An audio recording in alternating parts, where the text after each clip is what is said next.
No llegan al cielo, van a llegar a lo bajo, pero no al cielo. Como Dios es perfecto en su esfera, el hombre debe serlo en la suya. Claro, cada uno en su nivel, pero debemos ser perfectos. Los que reciben a Cristo están entre la multitud de quienes se dicen estas palabras esperanzadoras. Mas a todos los que le recibieron, a los que creen en su nombre, les dio potestad de ser hechos hijos de Dios. Tantas veces hablamos ser hijos de Dios y nos lo tomamos con una ligereza tremenda. Ser hijos de Dios, ¿realmente somos conscientes de lo que estamos diciendo? Ser hijos del creador del universo, de toda la vida sobre el universo, de un ser tan impresionante, y nos concede el ser hijos. Porque somos hijos de Dios o somos hijos de perdición, como dice el texto. Hijos de perdición quiere decir que en verdad, si no sigues a Dios, sigues a Satanás. No hay otro camino. O es A o B. Pasos entre medios no existen. Pues mirad si es importante recibir a Cristo y seguir esas palabras. Hijos de Dios. Aplicárnoslo de verdad. Estas palabras nos declaran que no debemos estar satisfechos con nada menos que con el carácter mejor y más elevado, formado a la similitud divina. Cuando tal carácter se posee, la vida, la fe y la pureza de la religión son un ejemplo instructivo para otros. La justicia engrandece a la nación, mas el pecado es afrenta de las naciones. Temo que como la serpiente con su astucia engañó a Eva, vuestros sentidos sean de alguna manera extraviados de la sincera fidelidad a Cristo. ¿A través de qué engañó Satanás a Eva? Los sentidos. ¿De qué teme ella? De que nuestros sentidos también sean extraviados. ¿Cuáles son nuestros sentidos? Lo hemos venido demostrando en las conferencias sobre las puertas dimensionales. Los mismos sentidos que tiene toda persona.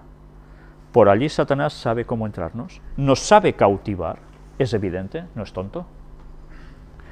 Vestíos de toda la armadura de Dios para que podáis estar firmes contra las asechanzas del diablo. Porque no tenemos lucha contra sangre y carne, contra seres humanos, sino contra principados, contra potestades, contra los gobernadores de las tinieblas de este siglo, contra huestes espirituales de maldad en las regiones celestes. Tantas veces nos enfadamos con las personas que tenemos delante, ¿verdad? Vemos a la persona que nos hace algo, patam, ya estamos. O una situación. No pensamos que en verdad hay alguien que es el que está moviendo ciertas cosas y manipulando a ciertas personas para que nos compliquen la vida. Incluso nos puede utilizar a nosotros para complicar la vida a los demás, cuando nosotros también dejamos de alcanzar esa perfección. Satanás nos puede utilizar. ¿No utilizó a Pedro? ¿Qué le dijo Jesús a Pedro? Y era Pedro. Apártate de mí, Satanás, le dice. ¿Le estaba diciendo a Pedro que era Satanás? No. Estaba diciendo a Satanás directamente que se apartara, porque estaba utilizando a Pedro para ir contra suya. Por eso Satanás sabe que nos puede utilizar como bien le plazca si nosotros no tenemos la armadura de Dios, si no nos hemos protegido de verdad. Por tanto, tomad toda la armadura de Dios para que podáis resistir en el día malo y, habiendo acabado todo, estar firmes. Estad pues firmes, ceñidos vuestros lomos con la verdad, y vestidos con la coraza de justicia, y calzados los pies con el apresto del Evangelio de la paz.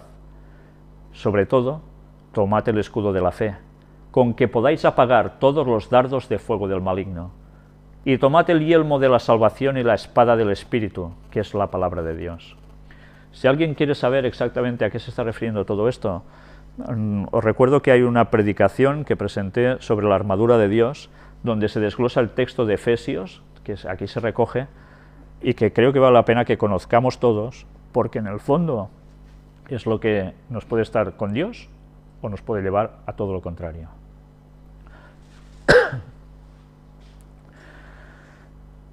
Al comienzo de mis labores, tuve que contender con la ciencia de la cura mental.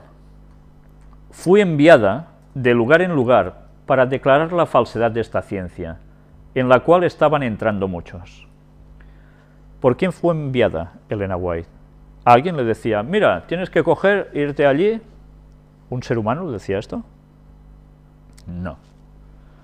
Era instruida por Dios para ir a los lugares adecuados donde precisamente había esa confrontación. Pensad que todo esto eran los inicios de la Iglesia Adventista, cuando el diablo quería destruirla desde dentro. O sea, lo mismo que hace ahora, vamos. Se entraba la cura mental de una forma muy inocente, para aliviar la tensión mental de los inválidos nerviosos. Pero, oh, cuán tristes fueron los resultados. Dios me envió de lugar en lugar para reprender todo lo que perteneciera a esta ciencia. Quiero hablarle claramente. Usted ha entrado en un trabajo que no tiene lugar en la obra del médico cristiano y que no debe hallar lugar en nuestras instituciones de salud. Aunque pueda parecer muy inocente, si se practica en los pacientes, esta cura mental será para la destrucción de ellos, no para su restauración. El tercer capítulo de 2 de Timoteo describe a personas que aceptan el error, tales como una mente que ejerce control completo sobre otra mente. Dios prohíbe tal cosa. La cura mental es una de las más grandes ciencias satánicas, y es importante que nuestros médicos vean claramente el carácter real de esta ciencia, pues por medio de ella grandes tentaciones los asaltarán. No debe dársele el más mínimo espacio a esta ciencia en nuestros sanatorios. La Iglesia Adventista no solo tenía escuelas, tenía sanatorios. Recordemos el famoso sanatorio de Battle Creek. ¿La recordáis? La del señor Kellogg's, la de los cereales tan famoso, que terminó tan mal el asunto. Y fue avisado por Dios a través de Elena White. Pero bien, en nuestros sanatorios estas cosas se hacían. Llegaron a infiltrarse las especulaciones satánicas de trabajar con las mentes de las personas. Ella tuvo que intervenir por mandato de Dios. Mirad si fue importante su intervención, que gracias a eso se pudo atajar toda esta cuestión. Y bien, nosotros vamos a dejarlo hoy aquí. La cosa aún será más extensa. Veremos precisamente más adelante también esa vinculación entre mente y corazón y cómo Satanás siempre está intentando ponerse por un lado o por otro para desviarnos de donde debemos ir. ¿Sabéis? Cuando hablamos de puertas dimensionales tantas veces hacemos referencia a los sentidos, que jamás nos hubiésemos pensado que Satanás puede llegar tan profundamente a conocernos. Pero ahí está, hemos ido viendo cómo ha ido preparando 1001 engaños diversos, y que actualmente el hombre de hoy día está cayendo en uno, o por el otro lado, o por varios a la vez. Él sabe que le queda poco tiempo. Pero cuidado, nosotros también lo sabemos. Y si nosotros sabemos el tiempo que le queda a Satanás, sabemos el tiempo que nos queda para terminar de sufrir en esta tierra.